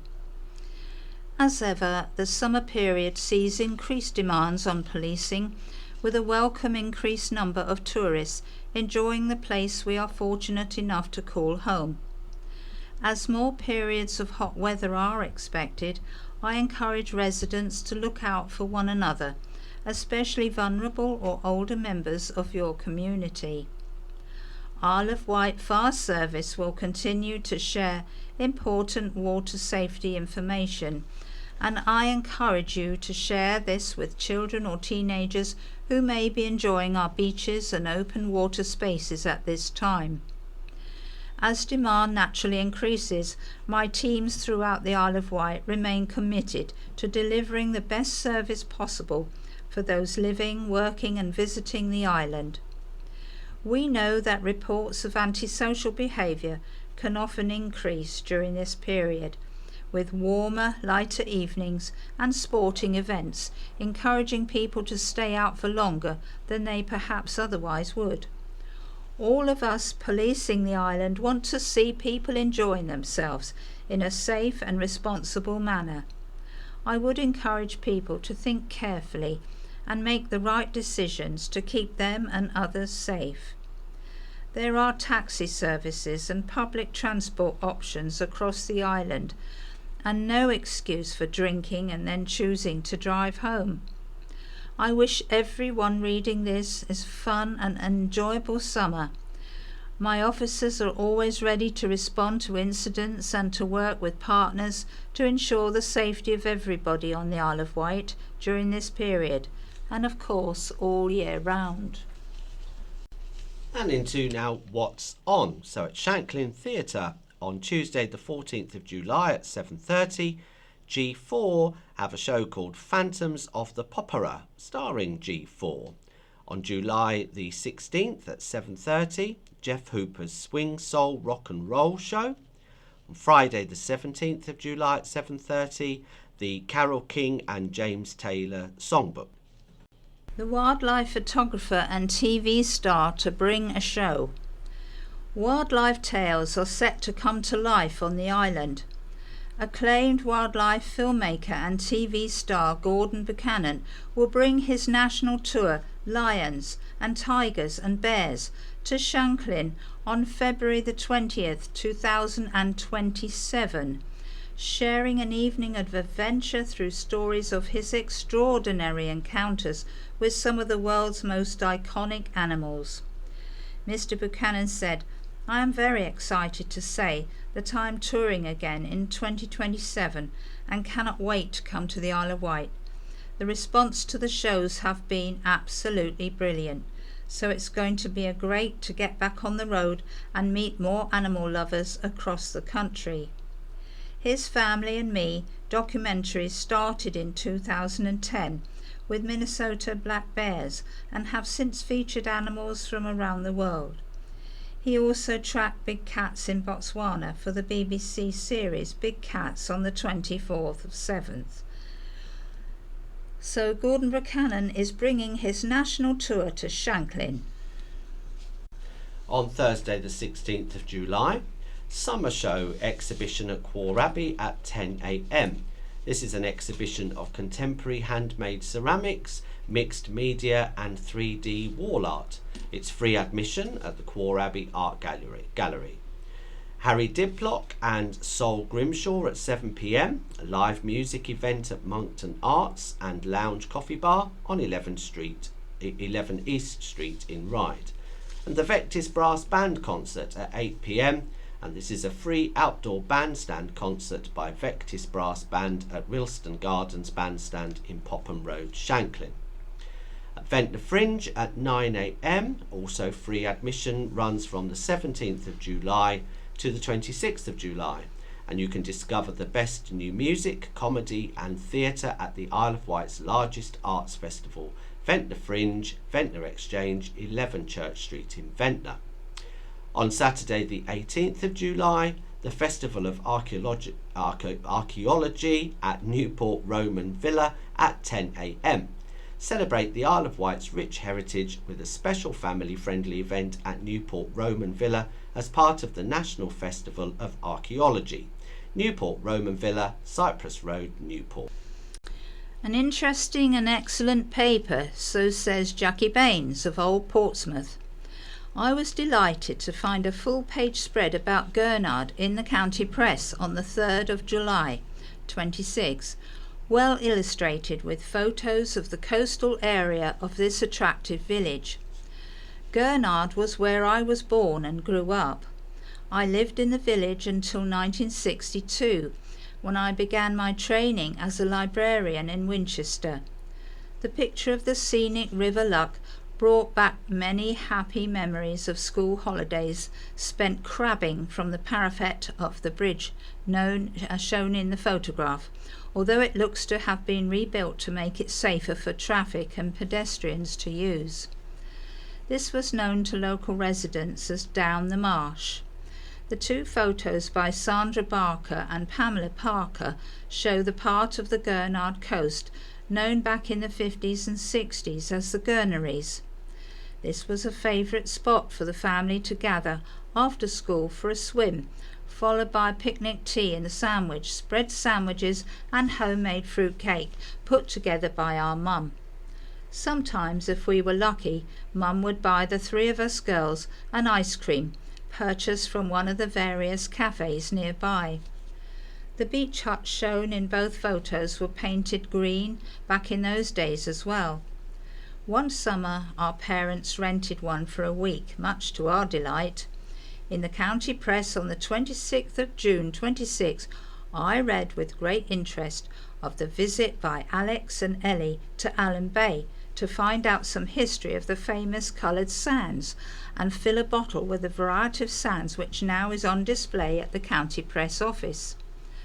On starting at Cow Secondary School at 12, one of our first school coach outings was to Allen Bay, where we were allowed to scramble up the cliffs containing the different coloured sands and fill a bottle to take home with us. There was no health and safety rules back in the 50s. Sadly, my small bottle has been lost in the sands of times, however. In the county press on the 3rd of July, I was pleased to see a letter headed "Fascinating Piece" from my friend Jane Smith of Southsea. I have been fortunate to have been invited to look at Jane's beautiful collection of Allen Bay sands.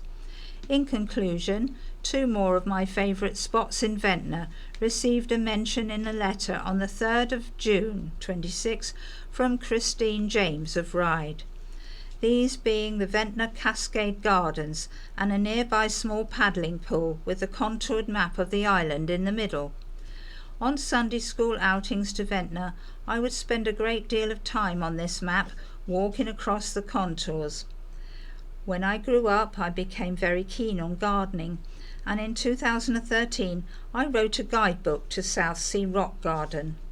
Some of this attractive part of the island must have rubbed off on me. We have a well-used splash pool for young children on Southsea seafront, so I hope Christine will get her splash pool created soon. Thanks to the team at the County Press for producing such a constantly interesting and excellent local newspaper. Moving on to letters, and this is a letter from Carl Hunter in Ventnor, and its predictable consequence. Whitelink has been milked dry by a corporate vampire, and it's called the PEF. As Town Councillor for Ventnor, I've had a conversation or two about our ferries and previously written about Whitelink's finances. We all know what's wrong, but do we know why? Cast your mind back 20 years. Whitelink was reliable, affordable, and the fast cat ran every half hour during commuting times. Today, fares have risen well above inflation, half-hour commuter sailings are gone, the timetable has shrunk, and reliability has collapsed so far that many islanders now book a mainland hotel the night before an early commitment because they can no longer trust the sailing they've paid for will run.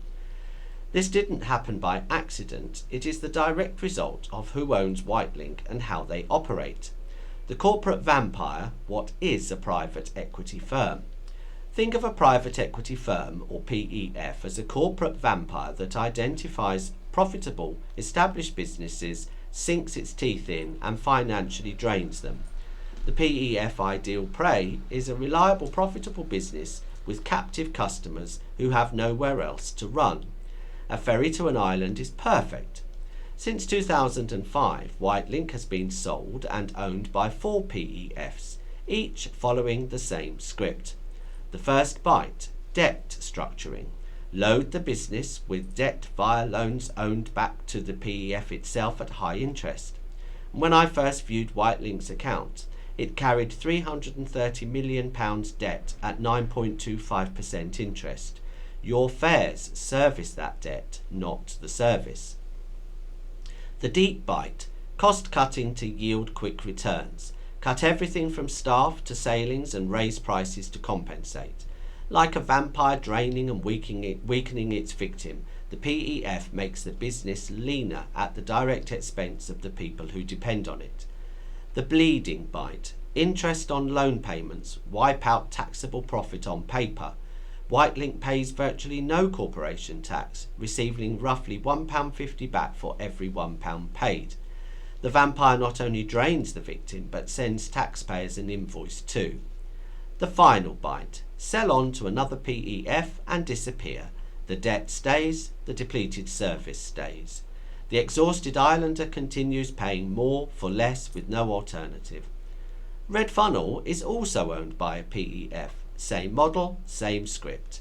In 2025, the House of Lords Library concluded that when it comes to damage done by PEFs, you don't need to cherry-pick the examples, you have to wade through them.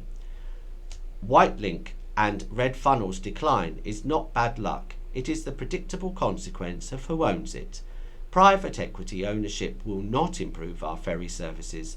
The model simply does not allow it. A letter on speed limits from Steve Kerr in Ventnor. I disagree with the targeting of what I call the general public in the pursuit of funds in minor offences of driving slightly over the speed limit. I understand all the points on braking distances, but as your publication publishes on a daily basis, the accidents primarily seem to be caused by aged, drunk or high drivers, where speed is often not a factor. Could the police publish an accident statistics for the island over a year and indicate the causes from the most to the least frequent? I and many others would appreciate these statistics and perhaps utilise them for a future rather than present target audience. Jim Gibbons of Waterlooville writes, human race is no great ornament.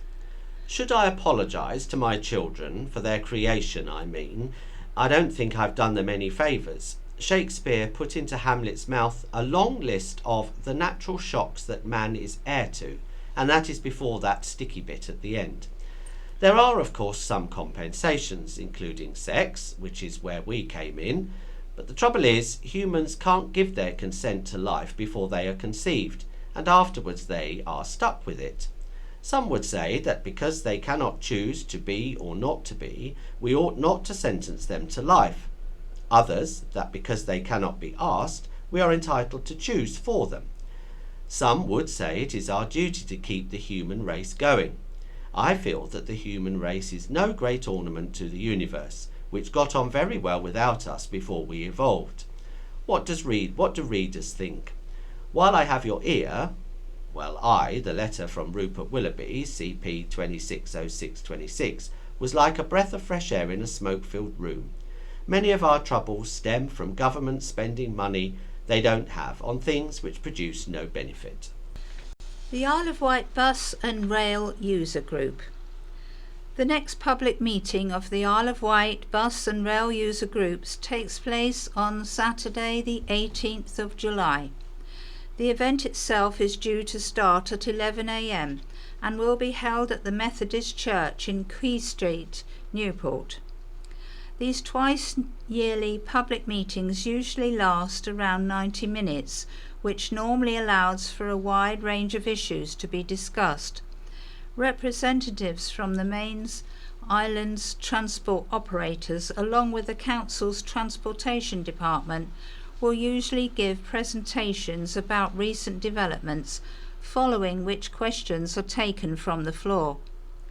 Ushers are usually on hand to meet people at the door and assist anyone to a seat if such help is required. And that brings us to the end of today's Talking News, and so it's goodbye from me, Morris. And goodbye from Valerie. Have a nice day. The BBC In Touch programme follows, and the Scaffolding News follows that. Vectis Radio. I'm at Sight for White on July the 4th, and they're doing Christmas in July. What's it all about, Chris? Well, first of all, it's very confusing, isn't it? Here we are on this glorious, sunny, hot day, and we're celebrating Christmas. We just thought that we would do something a little bit different this year, hence Christmas in July. As you may have seen, we've got Father Christmas running around in a Hawaiian shirt. We've got Frosty the Snowman. We've got an elf. But apart from that, we've got stalls, we've got cakes, we've got teas, coffees, games, you can play archery, you name it, we're pretty much doing it. Well, I had a quick look inside, and it's all decorated up with Christmas lights, Christmas trees, tinsel, the works. Millbrook House has never looked so Christmassy. I have to give credit to Bailey, who's been helping us. He's done an amazing job, and we're tempted to keep it like it is rather than put it all away and get it out again in a few months. It does look really amazing. And the point of this is to raise awareness and raise stuff for you, Bob? Absolutely, yeah. Always good to be able to raise awareness wherever we are, but if we can make a few pennies as well, that's a bonus. But it's great. We've seen our members are here, volunteers are here, friends have come along to support us. It's been really, really popular, and just a lovely day. And we're just glad it's a nice day as well and not raining. Yes, it's a beautiful day. Completely clear blue skies. If this was December, it would be freezing. It would be freezing, and we wouldn't be smiling quite like we are today. Well, thank you for that, and we'll go and enjoy the rest of it. I've just seen Santa wander up in, it's a Hawaiian shirt and shorts. Don't often see that, do you? You don't. In fact, you've got to have a word with him. I think we will. Thank you, Chris, and we'll talk to you again soon. Hello, it's Maggie here, and I'm here with Santa Claus. Ho, ho, ho, everyone. Good to see you. I've never known Santa Claus appear in July, and it's snowing. It is, it's lovely. It's making me feel like I'm back at the North Pole. The snow's coming down and it's very sunny. I don't know how you guys cope with this heat wave. I'm going to go back to the North Pole soon. How long did it take you to get here from the North Pole? Oh, well, Island Roads were very good to me. They gave me a map of where all the roadblocks were and everything, so I was able to get here very quickly today. So thank you, Island Roads. So you didn't fly then? I did fly, but you still have to go through the diversions, even on your old sleigh. So what is your mission today? My mission today is just to see the children all happy in July and warn them that it's only 5 months away till Christmas, and if they're on my good list, that they've got to stay on my good list for another 5 months. Oh, do you think they'll manage it? I think they are. Most children are very, very good, and they've been pleased to see me, which is lovely. Yes. I see you haven't got the big red suit on today. No, well, sometimes even in a heat wave it can get a little bit much, but I've got my Hawaiian Santa shirt on, and obviously I'm still me underneath, even though I'm a bit hot. Of course you're still underneath. So are you going back tonight, back to the North Pole, or are you staying overnight? Well, I'm going to see what your lovely island has to offer, because I only normally see it at Christmas, you see. And it's wonderful. You've got such lovely scenery and everything. So I'm going to stay for a couple of days, so you might, if you're lucky, see me around. Oh, so watch out for the white beard. Exactly. And if you do, come up and say hi and give me a high five. Okay. Thank you, Santa. That's very good of you. Pleasure. Thank you. Bye-bye. Bye. Vectis Radio on DAB.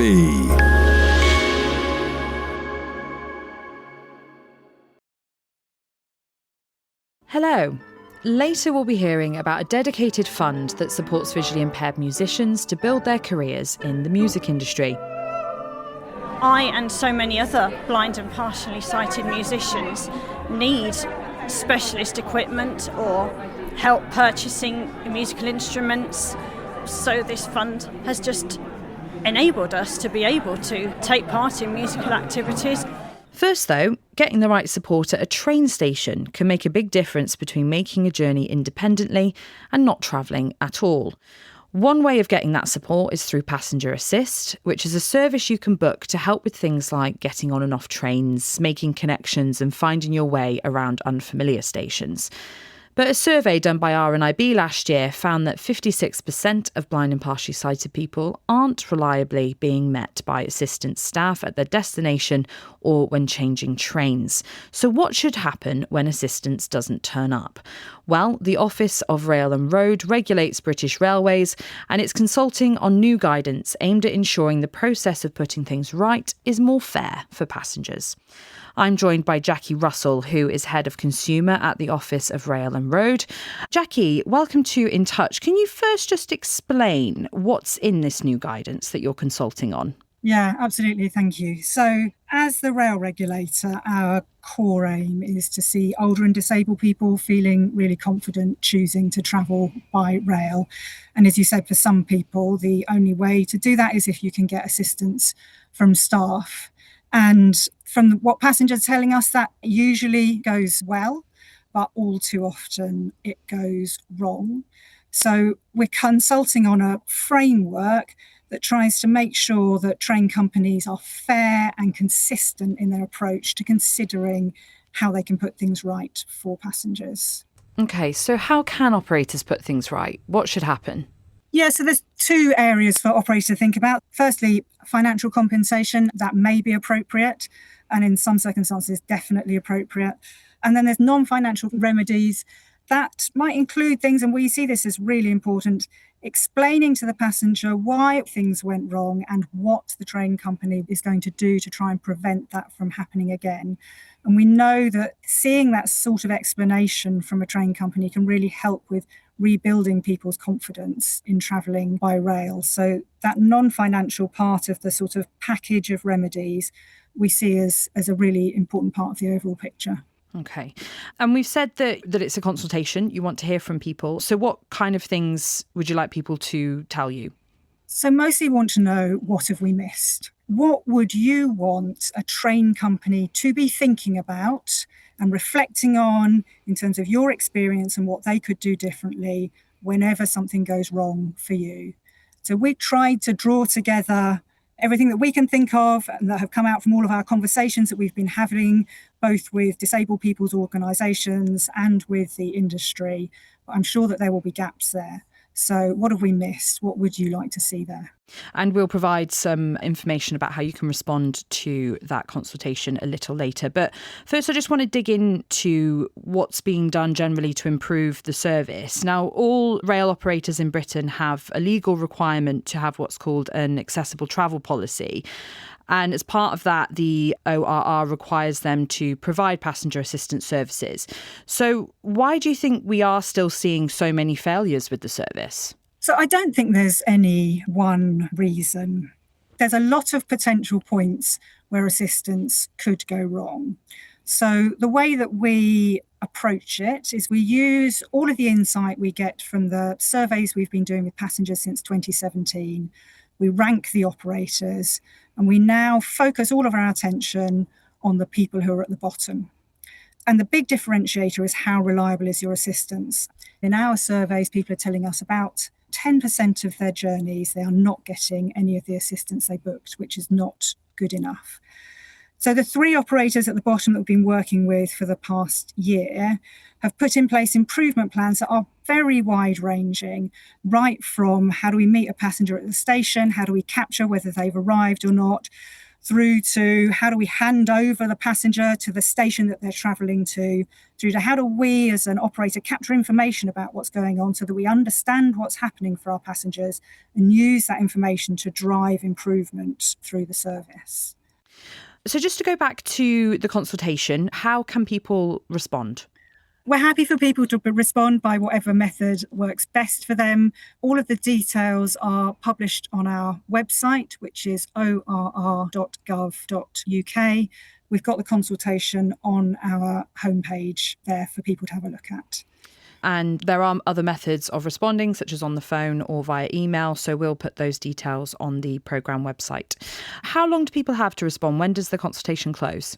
The consultation is open over the whole summer and it closes on the 11th of September. Jackie Russell from the Office of Rail and Road, thank you very much. Now, the music business can be a tough gig at the best of times, but when you're visually impaired, there's a whole lot more to contend with, including extra costs for things like access technology and transcribing often lengthy pieces of music into Braille. Well, over the last 25 years, the RNIB's Elizabeth Eaglebott Memorial Fund has awarded over £500,000 in grants to meet these extra costs. It's support that has helped launch the careers of many blind and partially sighted musicians. Well, our reporter, Kevin Sitisabel Carrascal, is a musician himself and is also a fund panel member and alumnus. He went along to a celebratory concert last week to find out more about the difference the fund has made to musicians like himself. I'm in Milton Court Concert Hall, where there's a real sense of buzz and excitement as people are taking their seats for a special concert this evening, celebrating the 25th anniversary of the Elizabeth Eaglebott Memorial Fund. Elizabeth Eaglebott was a harmonium player who learnt the organ in her 60s, which she went on to play in her local parish church. She heard a blind organist at the Royal College of Music and began to realise the difficulties and the challenges and the costs that blind and partially sighted musicians faced in trying to launch their musical careers. When she passed away in 1999, she left a generous sum to the RNIB, with the proviso that they would go ahead and use the funds to advance the careers of blind and partially sighted musicians.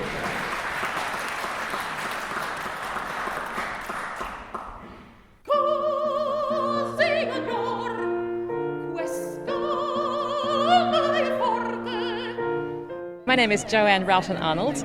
I'm an opera singer and I am the co-founder, CEO and creative director of Formidability, which is the UK's only disability-led professional opera company. The Elizabeth Eaglebott Memorial Fund has been by my side from when I decided to transition from a professional violinist to a singer. The fund has supported me through those early years, through my postgraduate vocal studies at Royal Birmingham Conservatoire, bought me a piano so I have a beautiful instrument at home to work with when I'm practicing, and then I got to sit on the other side of the table and be a panellist and give something back, which was a really special thing, a real privilege to do.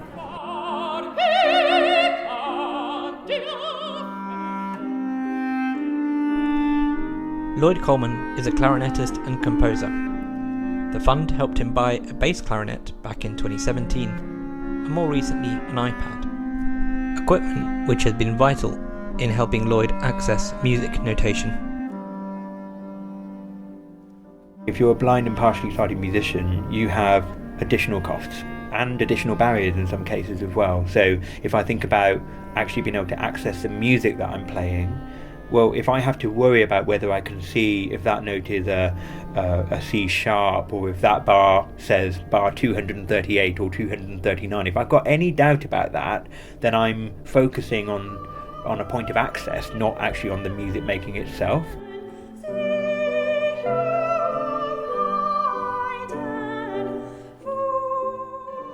My name's Charlotte Hardwick.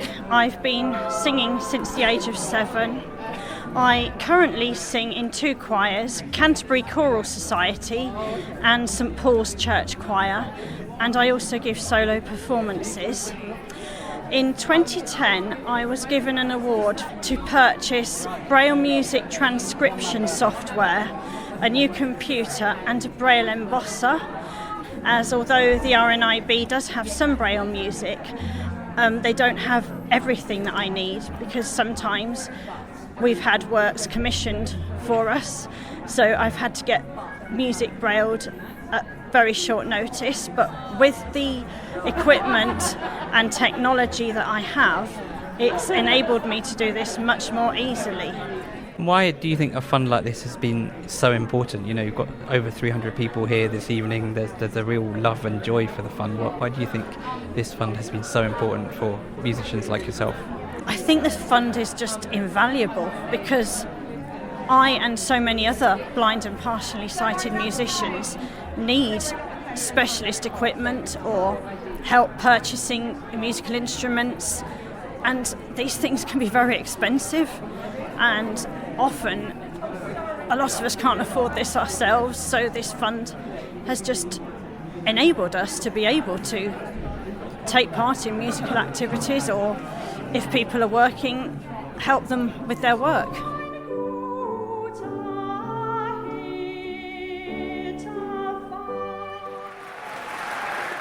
Kevin Sitisabel Carrascal reporting there. Well, joining me now is Daisy Higman from RNIB's music service. Daisy, we heard there from a range of musicians who were at different stages of their careers when they applied for the fund. So can you just explain a bit more about who the fund is, actually for? Do people already need to be established performers or composers, or can people apply who, might just dabble a bit in singing or playing an instrument? No, they don't need to be professional or established. We absolutely are open to applications from people of all levels of ability, experience, instrument, genre.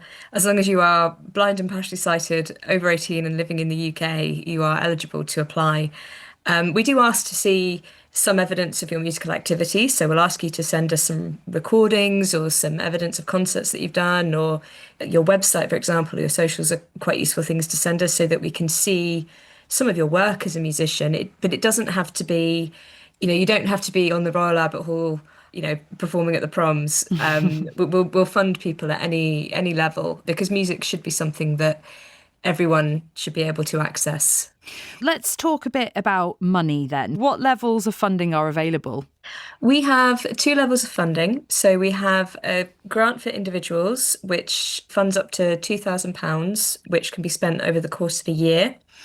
And then we have a grant for projects that support multiple blind and partially sighted people, which is up to 5k of funding.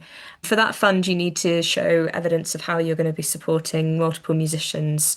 We have, for example, funded projects that have helped develop technology that have been really useful for blind and partially sighted musicians, such as working with notation software companies to make their packages more accessible. We've also funded projects that have supported the development of online communities and masterclasses for multiple musicians to access. How do people apply then? And, when should people be thinking about, I presume, next year's funding round as we're, in July?